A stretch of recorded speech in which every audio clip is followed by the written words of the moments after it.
Senate Majority Floor Leader Singh moves that a special committee consisting of 4 representatives and 4 senators be appointed to invite and escort the governor to the joint convention, and without objection, the motion prevails. The following members are named to the committee: Representatives Aragona, Schuette, Foreman, and McFall, and Senators Hertel, McCann, DeMoose, and Huizenga. Will the committee please proceed with escorting in the governor?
President recognizes Chief Sergeant at Arms John Priebe.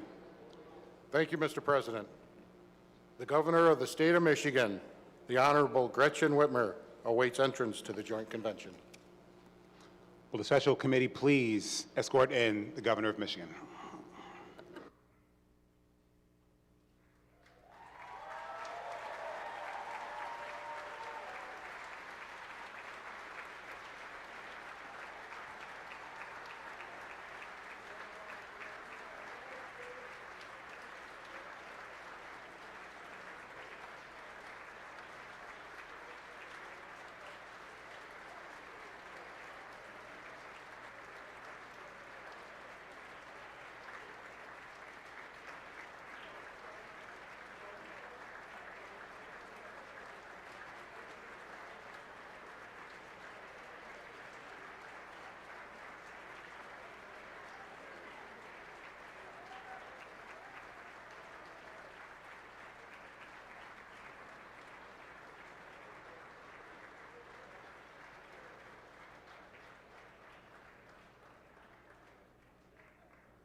Members of the Joint Convention, the Governor of the great state of Michigan, Gretchen Whitmer.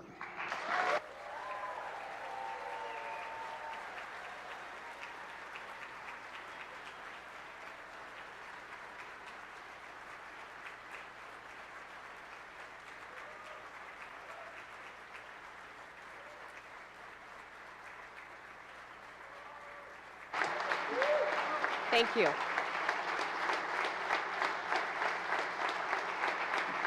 Thank you. Thank you. My fellow Michiganders, good evening. I am honored to be back for my 8th and final State of the State address.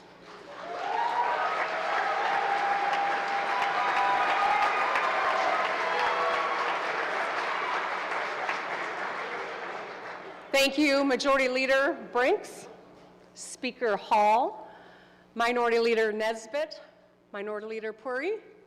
I am eager to work with you all again on our last balanced bipartisan budget.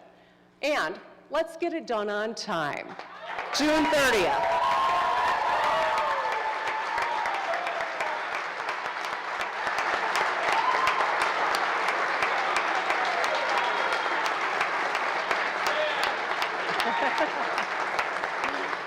I want to thank every legislator here, whether it is your first term or your last.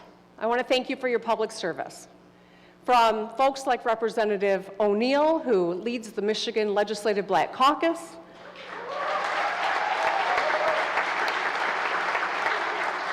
to Senator McBroom, who brings the UP spirit of Sisu to Lansing.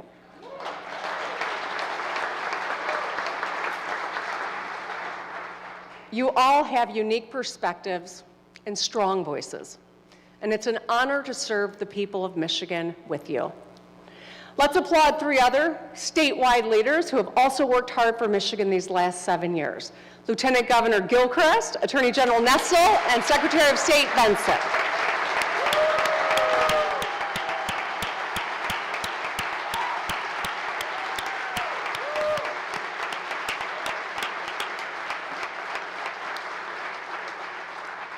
And let's thank the members of Michigan's Supreme Court for upholding our Constitution and the rule of law.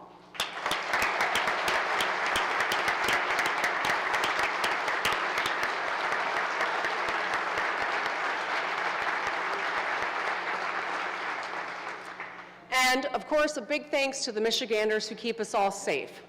Our local first responders, the Michigan State Police, the Michigan National Guard, and our DNR conservation officers.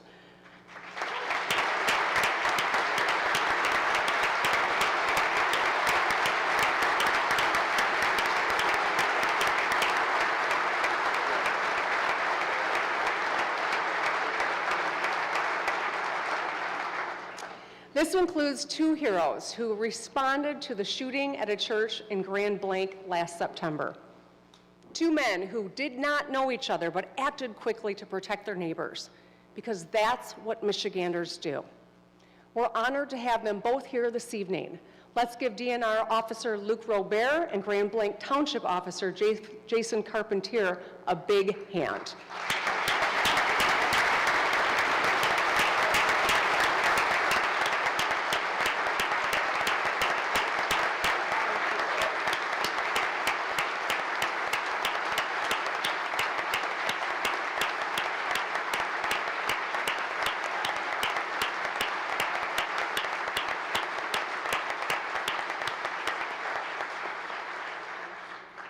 Thank you both.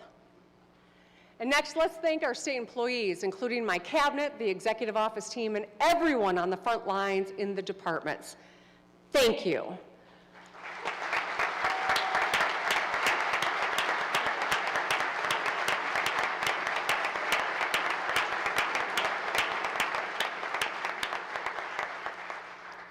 To my family, without your support and sacrifices, I would not be able to do this work. I do this because of you and for you. And to the people of Michigan, serving as your governor has been the honor of a lifetime.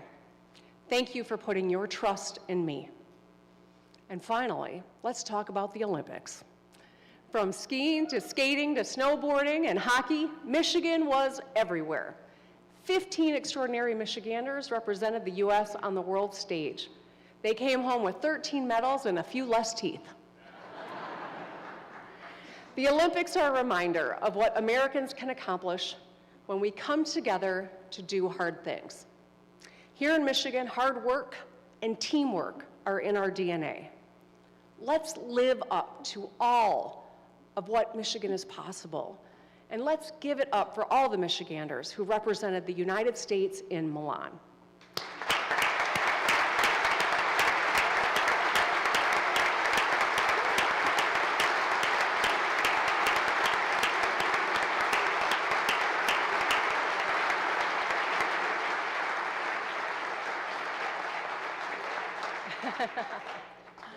I didn't have the heart to tell the Italians it's really pronounced Milan, but okay. Here in Michigan, we have a lot to be proud of. Over the last 7 years, we've delivered on the kitchen table issues. Together, we're building a Michigan for all. Wages and GDP are up. Crime and overdose deaths are down. Pre-K school meals and community colleges are all free. Taxes on retirement, tips, overtime, and Social Security, gone. We fixed more roads, built more homes, and replaced more lead pipes than ever. And more people moved into Michigan from other states than out for the first time since the early 90s.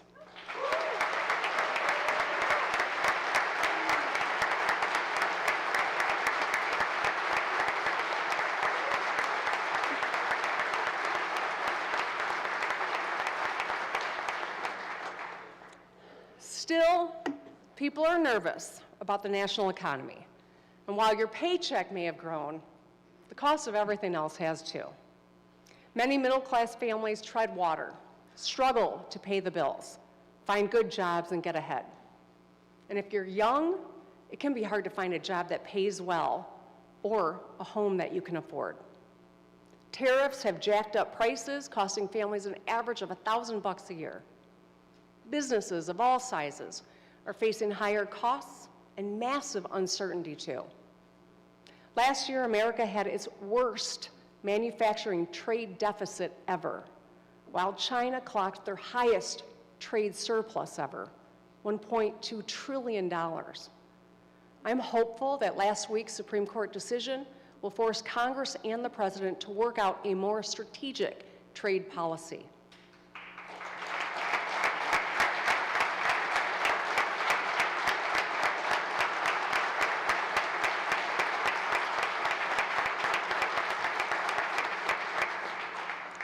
And as everyone reels from national uncertainty, we must stay focused on growing Michigan's economy. This year, let's stay competitive against our neighbors like Ohio and Indiana by equipping ourselves with the tools we need to create good-paying jobs and make it easier to develop and grow here. Thank you to Senator Singh and Representative Farhat for your leadership on this.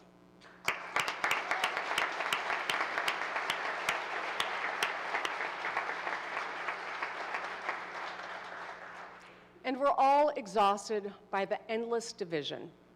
Too many people are quick to judge and eager to spin everything they read, watch, or hear. It's stoked by irresponsible leaders and organizations who get more power or make more money when we're all angry at each other or sad about ourselves. But despite these national challenges, Michiganders can show the way forward. We can show the rest of the country how we work together to get things done. We can remind people to carry themselves with an underdog spirit and a championship swagger like we do. That's what being a Michigander is all about. Taking pride in who you are, what you do, and what you value. In 2026, I'm focused on issues that will help us build a Michigan for all. First, our kids' education. And second, more money in your pocket for housing and health care.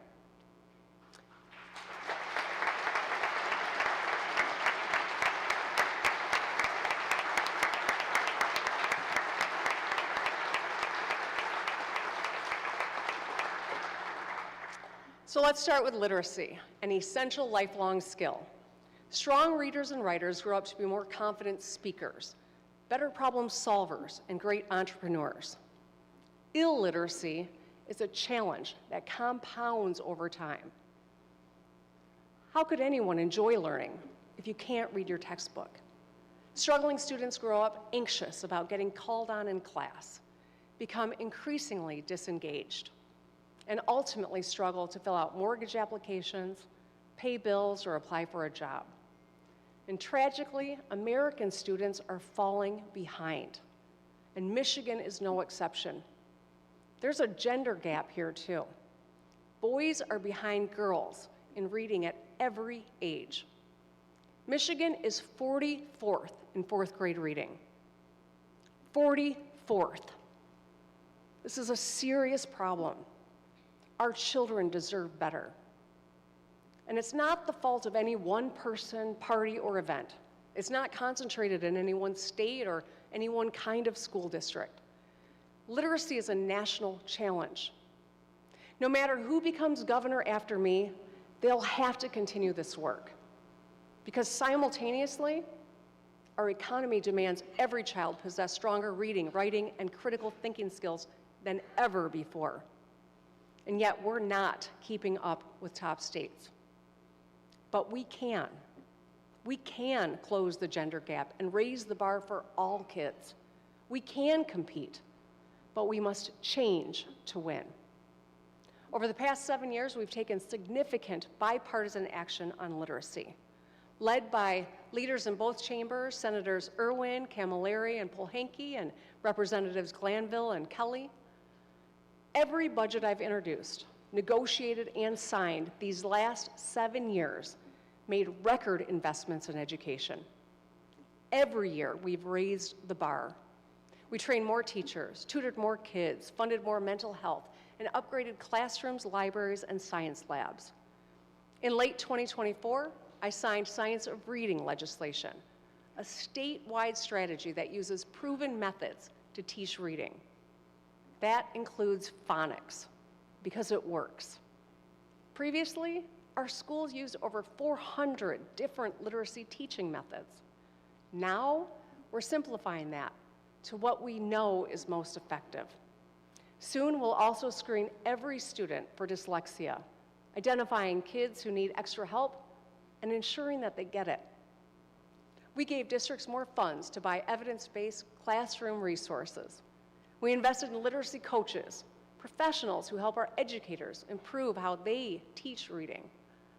And late last year, we convened the first ever Michigan Literacy Summit of Experts. I want to thank our state superintendent, Dr. Glenn Malenko, on his focus on literacy. Thank you, Dr. Malenko.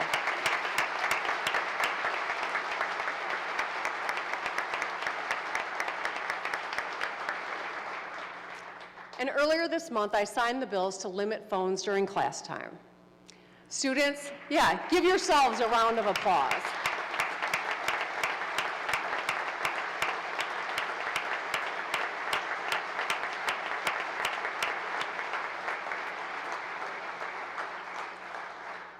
Students can better focus on learning, and our teachers can do what they do best, teach. I called for this in last year's address, and I want to thank Senator Polhanke and Representative Tisdale for getting it done. Thank you.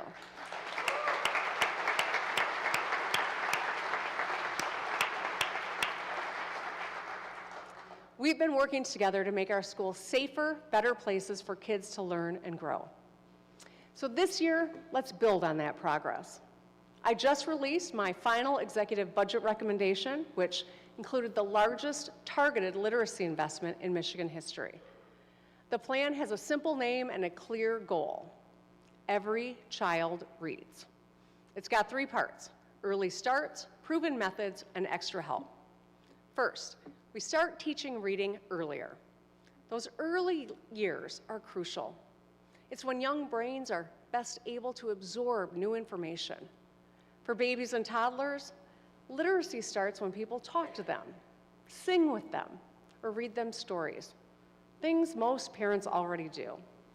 That early learning continues in pre-K, where kids learn their ABCs and use language to play and make friends. The data tells us that students who attend pre-K are far more likely to read and do math at or above grade level. I'm thrilled that Michigan families have repeatedly broken records for pre-K enrollment. It's working, so let's keep going.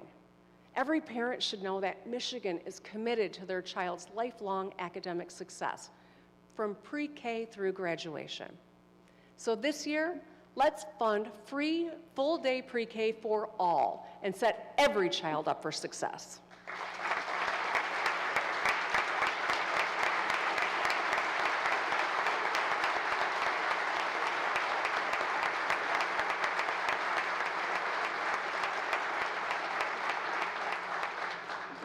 Second, let's get proven literacy teaching practices into all Michigan classrooms. Our teachers work hard. No one wants to see our students succeed more than they do. Let's support teachers by adopting effective curriculum statewide and fund additional professional learning, like letters training, to ensure we're teaching literacy using the most effective strategies to improve student outcomes. And finally, extra help. You know, potential is universal, but opportunity is not. Our new Science of Reading law identifies students who need more support. But what does that actually look like? It means more tutoring and small group support in class, at after-school programs, over the weekend, and during summer too. With our support, every child can read and reach their potential. Hearing your child read for the first time, sound out the words, smile, and ask you if they got it right, it's a magical moment. Few things feel better than watching your child succeed, but few things hurt more than watching them struggle and not knowing how to help them. A wise person once said, "You're only as happy as your least happy child." And it's so true. Too many parents know the pain of a struggling reader. Literacy is an ordinary superpower that every child deserves. We're already seeing remarkable progress in states that are doing the same things I've covered tonight. These so-called miracles have been taking place in red, blue, and purple states who are climbing the ranks or maintaining their already strong positions. But these weren't miracles. They were marathons, the result of hard work and commitment to the plan. Michigan, we've already started this race. Let's commit and work together to make sure every child reads. Let's get it done.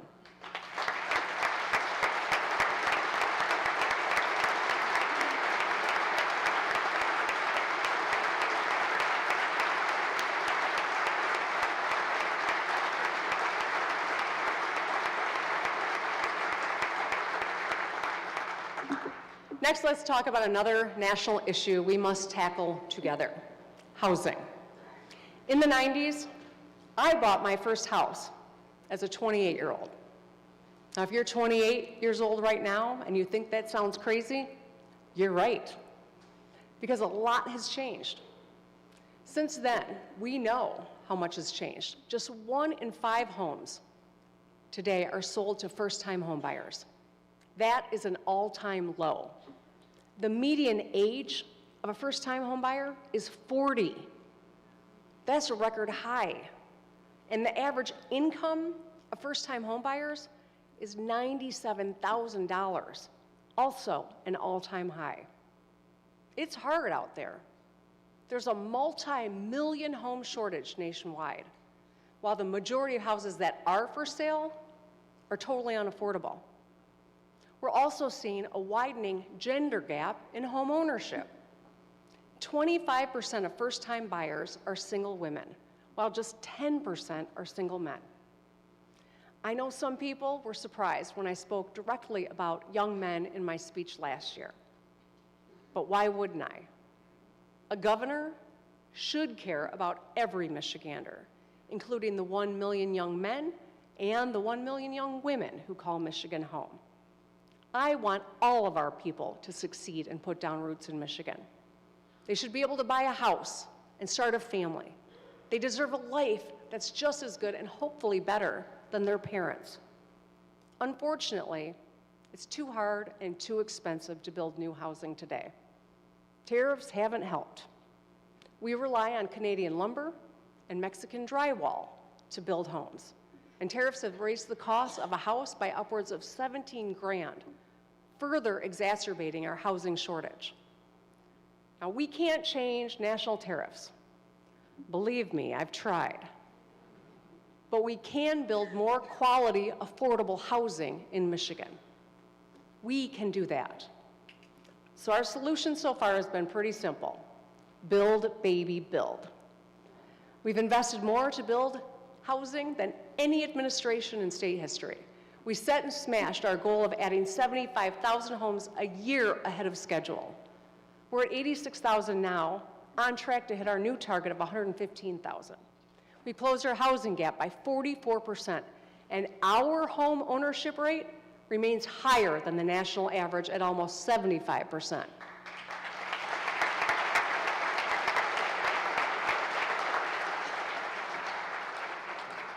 And we helped more than 6,000 Michiganders buy their first homes last year with record-setting mortgage and down payment assistance loans. I also directed our housing department to connect more young men and women to our home ownership programs.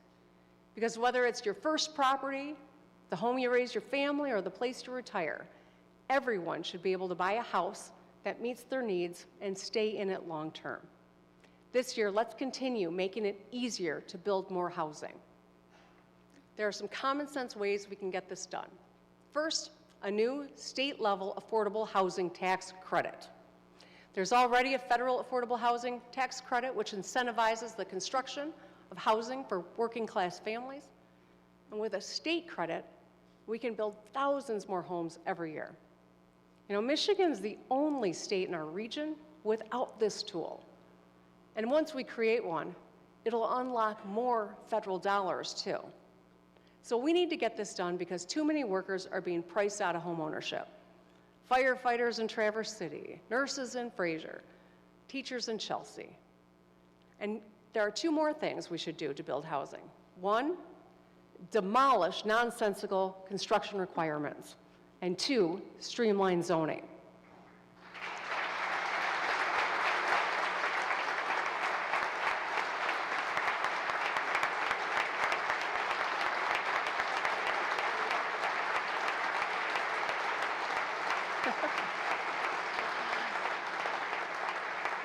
There's still too much red tape that gets in the way of shovels hitting dirt.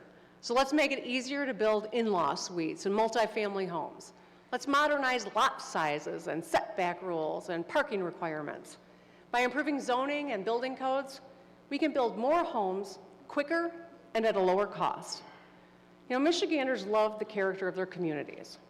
Whether you crave the hustle and bustle of a busy downtown or the slower pace of a quiet main street, every community is different, and that's a good thing. For too long, however, our laws have made it easy to expand suburbs, but hard to build walkable downtowns and main streets to do more with your own property. It shouldn't be so hard to build the homes people need in the places where they want to live. Young Americans want to live in areas with good jobs, great restaurants, unique businesses, concert venues, sports stadiums. To attract and retain young workers, let's build the kind of homes they want in the places they want. Representatives Grant and Aragona, Wooden, Merriman, Neely, Fairbairn, Senators Irwin and Kavanaugh have been leading on housing, and I want to thank you.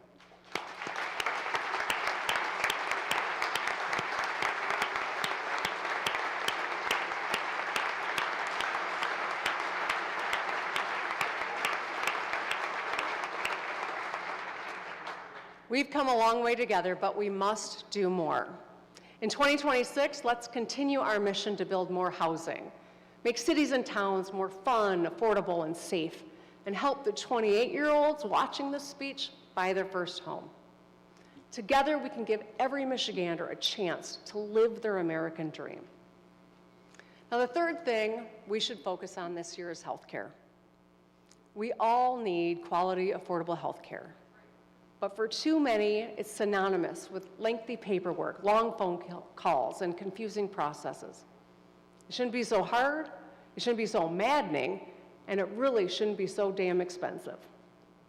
Last year, the majority in Washington, D.C. voted to slash Medicaid and SNAP by $1 trillion, ripping health care and food away from millions of our neighbors, family, and friends. They went home and did nothing and let premiums on the Affordable Care Act skyrocket. I'm calling on members of Congress. Renew the ACA subsidies. Provide real relief to Michiganders.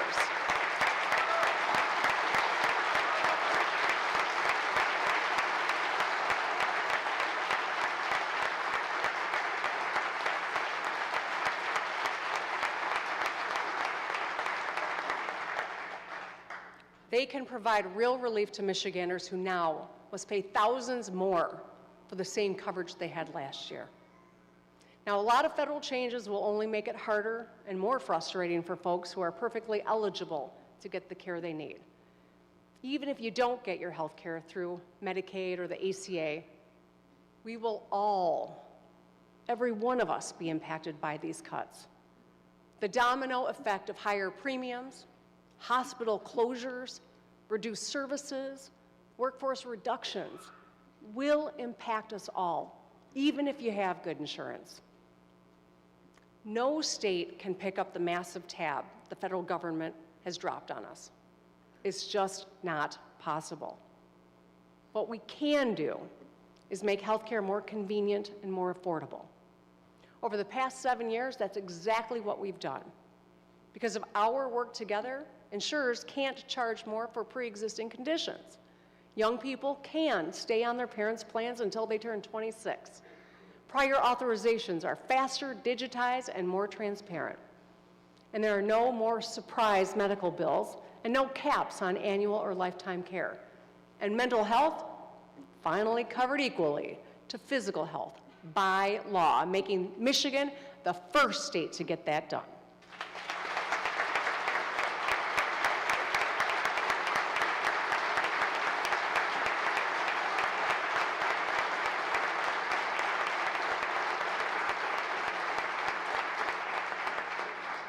Now let's talk about two more things we can do this year to lower costs and protect access to health care. First, medical debt. Over 500,000 Michiganders got sick and couldn't afford to pay the bill. Last year, we wiped out medical debt for 210,000 people. That's a huge weight off of their backs. I'm grateful to county governments statewide who've taken similar actions. I also want to thank Senators Anthony and Lindsay for their leadership on this issue.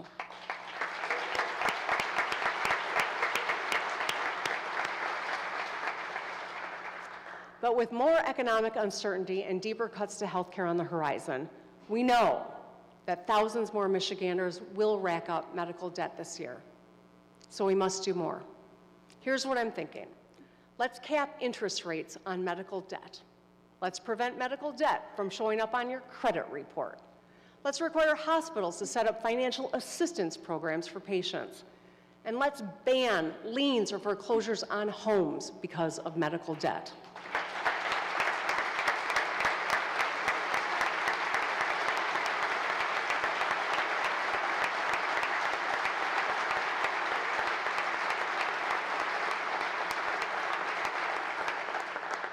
In Michigan, we believe that being sick or getting hurt shouldn't also mean going broke.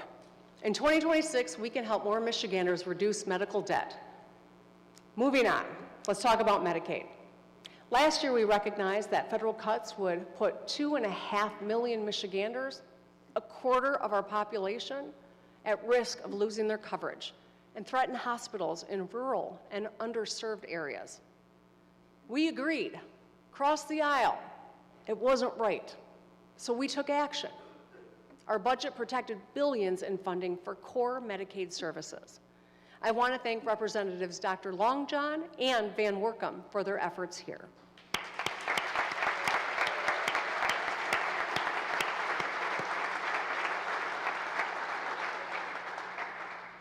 But the work is not finished. In our budget this year, we got to do more. In my executive recommendation, I proposed a significant investment to stabilize Medicaid funding. If we include this throughout the budget process, we can protect benefits and maintain coverage for eligible Michiganders. No matter what happens in Washington, D.C., let's us work together here in Lansing to help Michiganders pay less for the care they need. It's what we have done for years. In 2014, as the minority leader in the Michigan Senate, I worked with Governor Snyder to expand Medicaid under the ACA. It took a lot of compromise, but we got it done and created Healthy Michigan. When we collaborate, we can do extraordinary things. This year, let's erase more medical debt and protect our healthcare system for all of us. Let's get it done.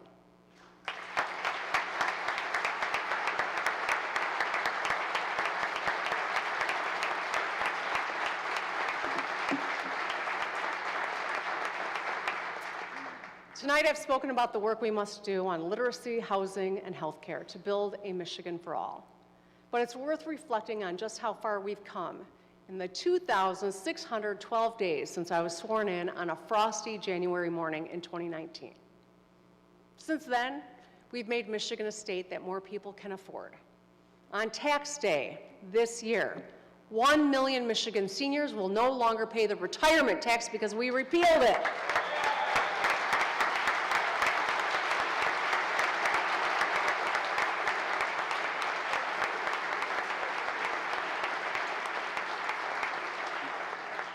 $665,000 working families get refunds averaging $3,900 because we increased the working families tax credit by 500%.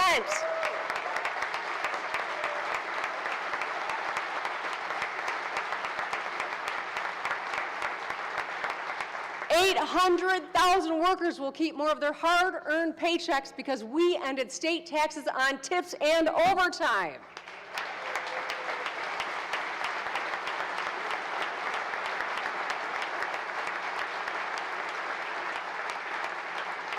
Michigan workers benefit from the best earned sick time policy in the country.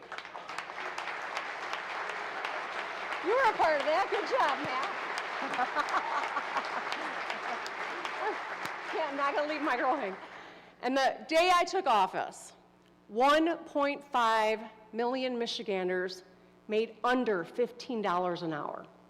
The day I leave, it will be almost zero.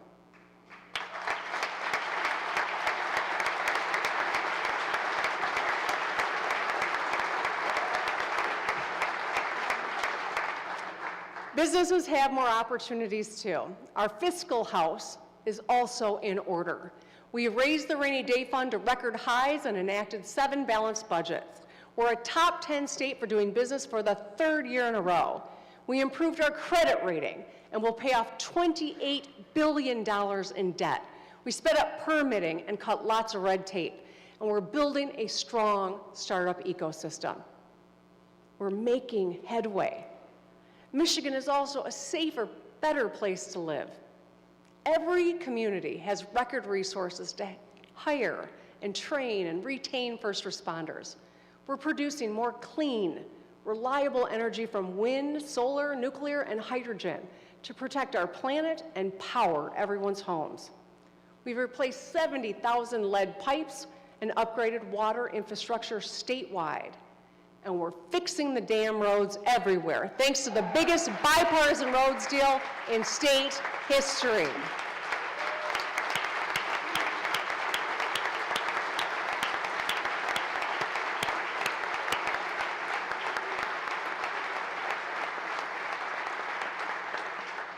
And I want to thank Speaker Hall for his collaboration here.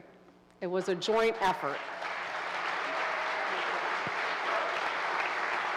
Good job.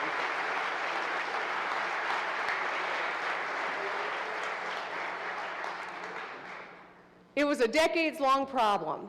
We delivered a thoughtful, bipartisan solution. I'm really proud of this one. Since I took office through the end of this construction season, we will have fixed 26,500 lane miles of road and almost 2,000 bridges, and supporting over 200,000 jobs. We've had some of the busiest construction seasons in Michigan history, and more are coming. There's still a lot of work to do. So when you see those orange barrels, just know, I'm sorry, and you're welcome.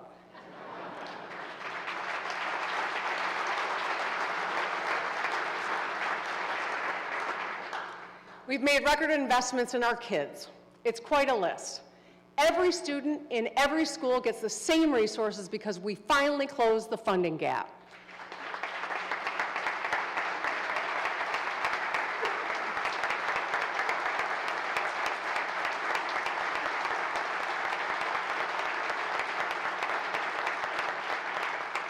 Every 4-year-old can go to pre-K for free, saving their parents $14 grand a year.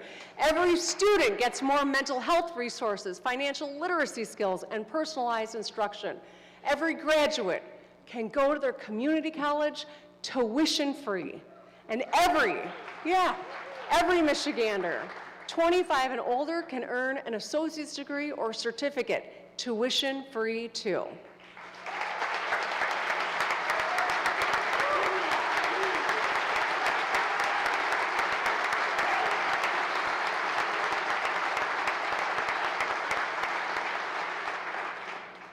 And no child goes hungry in Michigan schools because all 1.4 million public school students get free breakfast and lunch.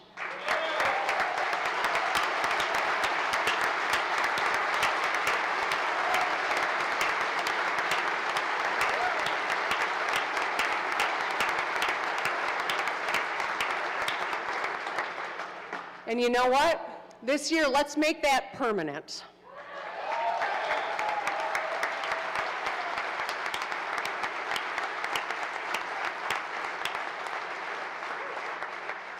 Years from now, when people write about this session, they'll remember that we were the ones that finally fixed our roads and fed our kids.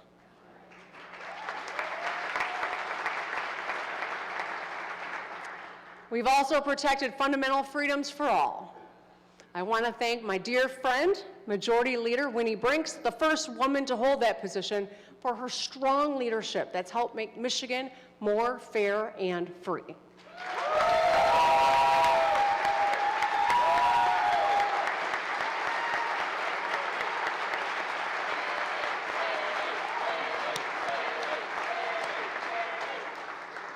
Thanks to the volunteers, the voters, and the work that we did together. Abortion is a constitutional right. Women control their own bodies, lives, and future in the state of Michigan.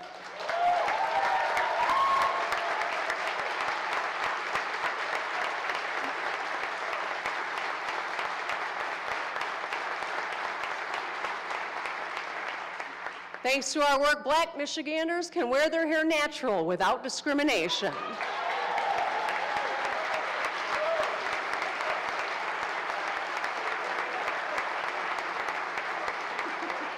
We finally have common sense gun violence prevention laws, background checks, safe storage, extreme risk protection orders.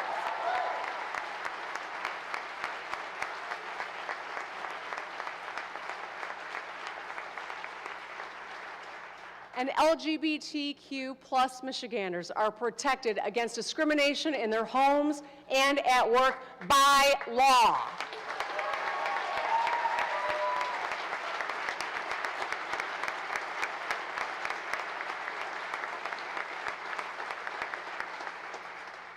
In Michigan, everyone deserves to be who they are and love who they love. Now, I want to take a moment and speak directly to our gay and trans neighbors, family, and friends. I want you to know that you are welcome in Michigan. You belong. You matter. And no matter who comes after you, I'll stand in the way. In Michigan, we look out for each other.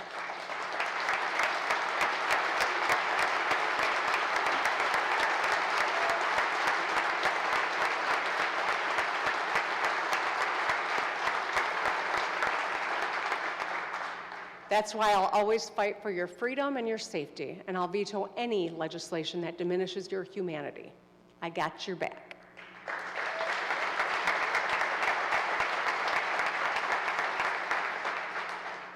We're not done yet. Michiganders expect us to compete and win. Michigan is open for business. New factories making batteries, cars, chips are opening in Marshall, Lake Orion, Holland, Bay City, Calumet, Hemlock, Ann Arbor, and Delta Township. A new fire mission is coming to Selfridge Air National Guard Base in Macomb County.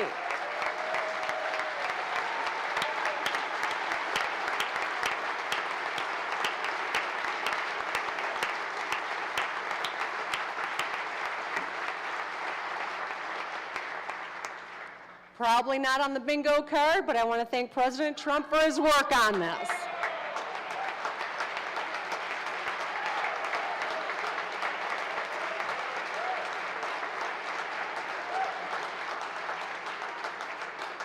I also want to thank Senator Hertel and Representative Menser for their work on this too.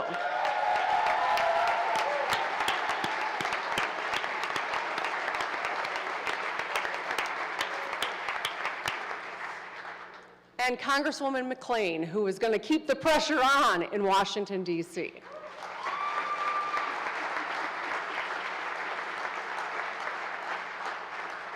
We've had lots of firsts.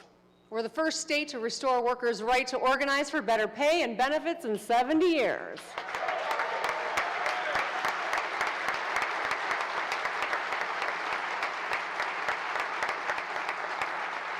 We're the first state to ever restart a nuclear power plant, and we're going to do it at Palisades.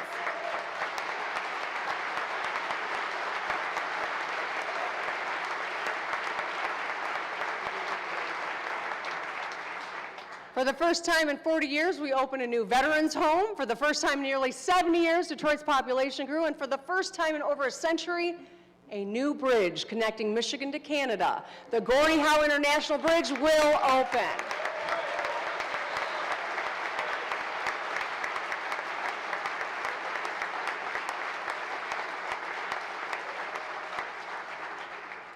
Throughout 2026, I'll be going across Michigan, lifting up these wins and listening to you in what we're calling the GSD Tour.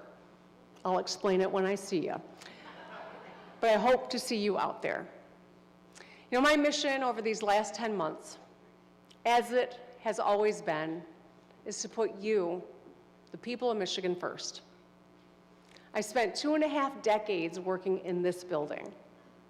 As a student at Michigan State, just at the other end of the now freshly paved Michigan Avenue, my beloved father wisely encouraged me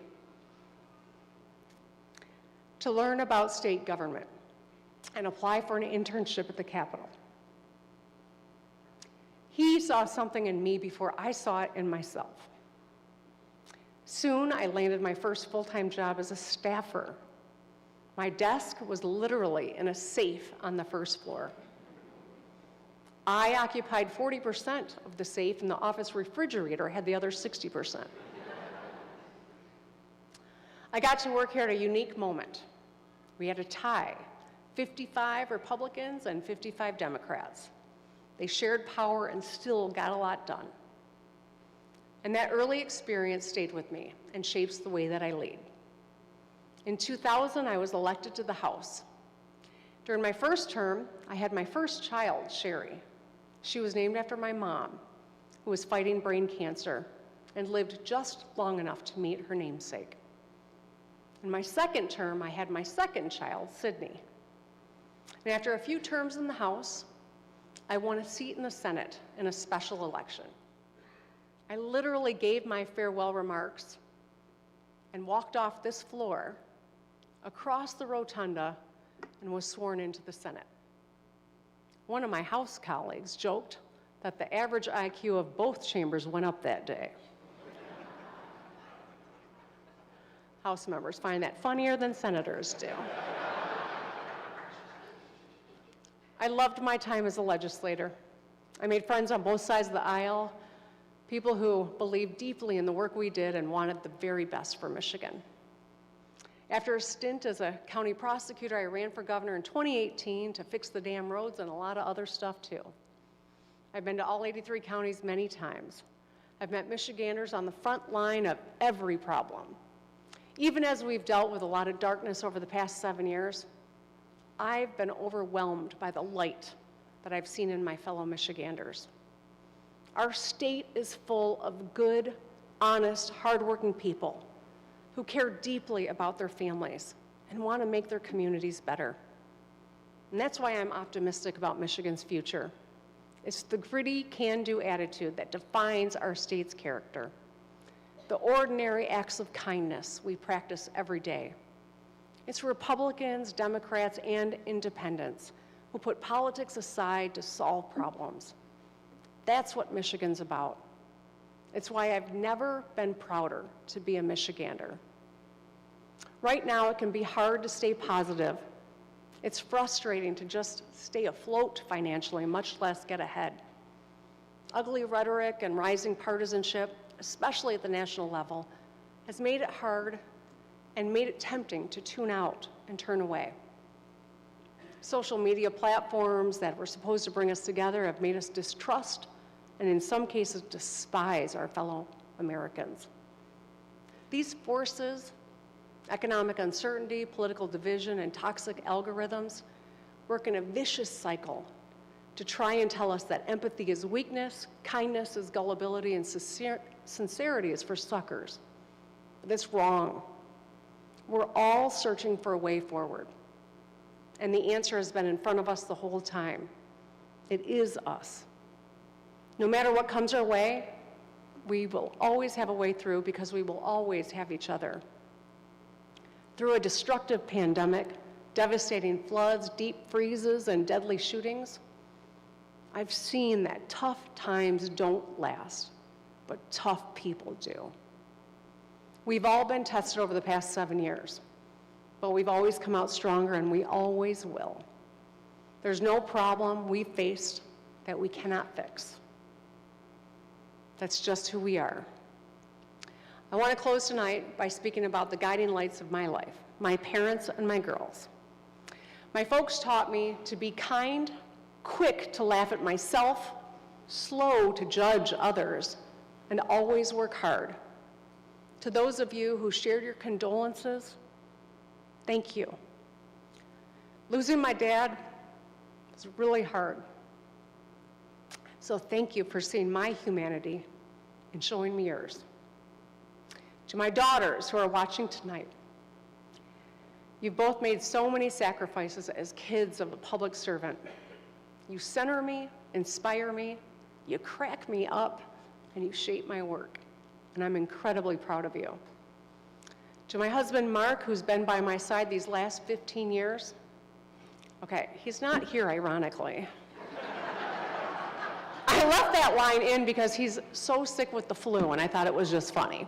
I mean, Not funny that he's sick, but funny that he's not here. Anyway, you get the gist. Mark, I hope you feel better. I'll be home soon.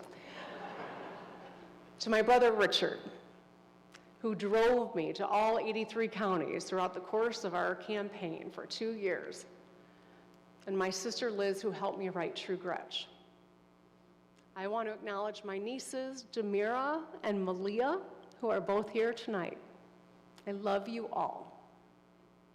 And of course, my fellow Michiganders, thank you for this opportunity. I start and end every day thinking about you. Because of you, the state of our state is strong. And because of you, I know it always will be. Big Gretch out.